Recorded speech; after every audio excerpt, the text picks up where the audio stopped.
수열의 극한 164번 문제 우리 같이 풀어보도록 하겠습니다. 164번. 자, 이런 문제는 어쩔 수 없습니다. 라고 했죠. 선생님이요. 예, 많은 발레를 계속 가치 같은 거 모를 땐 뺏겨보면서 아, 이런 문제 이런 발레를 썼네 라고 발레, 자주 나오는 발레들 하나하나 기억해 두는 수밖에 없습니다. 라고 했어요. 자, 어쨌든 상황 보도록 하겠습니다. 자, 옳은 것만을 고르시오 라고 했어요. 기억. 리미트 n이 무한대로 갈 때 an은 알파다. 리미트 n이 무한대로 갈 때 an-bn은 0이다. 이때 리미트 n이 무한대로 갈 때 bn은 알파다 라고 나왔어요. 얘는 굉장히 우리에게 유리한 엄청나게 좋은 조건을 주고 있어. 뭘 주고 있습니까? 수렴한다 알파로, 수렴한다 0으로 라는 두 개의 수렴 조건을 줬어요.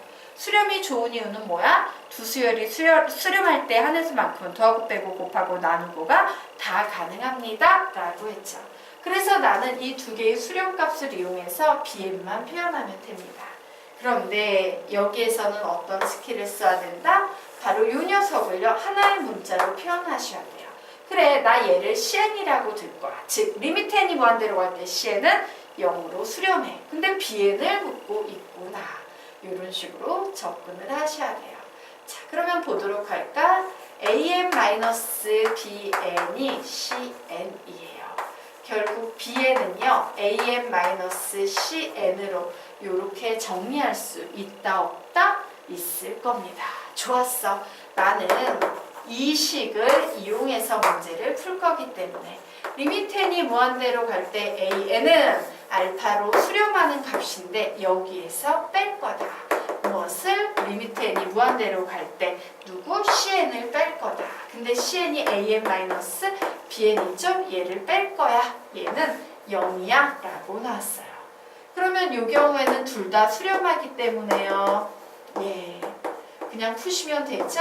an-an 플러스 bn 이렇게 바뀌어서 슉슉 지워지네요. 그런데 알파 빼기 0이니까 얘 알파 이렇게 나오죠.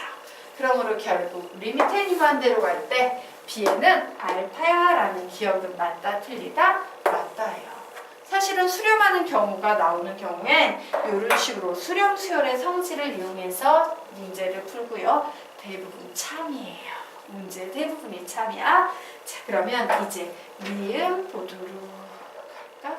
니은 보기 전에 쉬운 디귿부터 보도록 하겠습니다. 자, 디귿.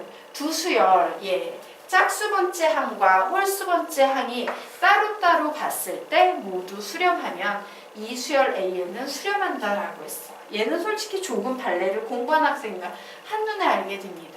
AN이라는 어떤 수열이 있는데 어떤 수열이냐면 1, 2, 1, 2, 1, 2 이렇게 가요. 그러면 짝수항만 봤을 때, 즉 리미트 n이 무한대로 갈 때 A의 2n을 봤을 때 분명 2로 수렴하고 홀수항 리미트 n이 무한대로 갈 때 A의 2n-1을 보면 1로 수렴해요. 하지만 우리는 이 수열이 하나의 숫자로 수렴한다 라고 얘기해요? 안 해요? 안 합니다. 그러므로 디귿은 맞다 틀리다? 틀렸다예요. 되겠죠? 얘는 쉬운 발레 되겠습니다. 자, 그러면 이제 니은 보도록 하자. 자, 이 문제에서는요, 니은이 사실 자주 나오지 않고 좀 까다로운 발레를 가지고 있고 우리는 어떻게 한다?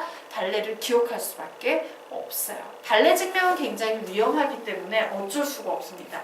100만 가지 중에 재수가 나빠서 모래알 속에 딱 하나의 발레가 있는데 그 발레 하나를 못 찾아내면 나는 이 문제를 증명할 수가 없거든. 근데 이런 문제가 이 파트에서 너무 많이 쏟아져 나와서 어떻게 한다? 모르면 아 몰라? 이러고 덮지 말고 답지를 꼼꼼히 뺏기면서 아 답지에서 이런 발레 썼네? 신기하네? 아 이런 발레가 시험에 자주 나오는구나? 이렇게 공부하는 수밖에 없다. 정리하는 수밖에 없다라고 했어요. 자, 니은 보도록 하겠습니다. 리미트 n이 무한대로 갈 때 an의 제곱이 알파의 제곱이래요.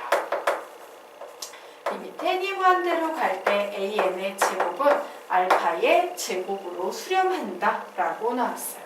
그러면 이때는 리미트 n이 무한대로 갈 때 an은 알파가 되거나 혹은 리미트 n이 무한대로 갈 때 an은 마이너스 알파가 될 거야 라고 이와 같이 식이 나왔네요. 자, 선생님이 이런 문제를 풀 때 특징은 뭐라 그랬어요? 우리가 이제까지 무한이라는 개념을 배우기 이전에 배웠던 어떤 상식적인 내용하고 되게 유사하게 흘러가는 녀석이 있으면 얘는 거짓일 확률이 매우 높기 때문에 발레를 찾기 위해서 노력하고, 만약에 찍는다면 틀렸다라고 찍는 게 맞습니다 라고 했죠. 얘는 누구랑 유사하냐면요, 이런 거랑 유사해.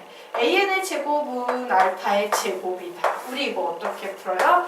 AN의 제곱 마이너스 알파의 제곱은 0이라는 AN에 관한 2차 방정식으로 풀어서 AN 마이너스 알파, AN 플러스 알파는 0이므로 AN은 알파가 되거나 AN은 마이너스 알파가 돼. 이런 논리로 무한을 배우기 전에 배웠는데 그 논리가 성립하냐? 라고 묻고 있죠. 자, 그런데 이런 문제의 핵심 목표는 뭐라 그랬어? 기존에 배웠던 내용과 다르다를 알려주고 싶어서 낸 문제인 경우가 상당히 많다. 그래서 이런 경우엔 대부분 거짓이다 라고 했어요. 이 문제 역시 거짓입니다. 자, 발레를 들어보세요 라고 해서 어쩔 수 없어 답지 어떤 발레를 주고 있어요. AN이 마이너스 1의 n제곱? 예, 마이너스 1의 n제곱이라면 어떤 일이 발생할까요? 자, 마이너스 1의 n제곱인데, 예, 요 AN을요, 항상 어떻게 했대? 제곱했대요. 이렇게 제곱했답니다. 그러면 결국 얘는 항상 뭐가 되겠습니까? 1이 나와요. 얘는 1이라는 어떤 수렴값을 갖게 되는 거죠. 하지만 중요한 건 뭡니까? 이때 AN은 마이너스 1, 1, 마이너스 1, 1, 마이너스 1, 1 이런 식으로 가는 수열이기 때문에 극한값이 있다 없다? 얘는 극한값이 없어요. 그런데 여기에서 극한값이 알파가 되거나 극한값이 마이너스 알파가 돼 라고 얘기하고 있으니까 맞아 틀려? 틀린 거예요. 왜? 얘는 가장은 분명 만족해. 극한값이 있어. 하지만 결론은 만족하지 않는 얘 발레다. 발레가 하나라도 존재하면 이 명제는 거짓이다 라고 이렇게 정리하셔야 합니다. 예, 정리하세요.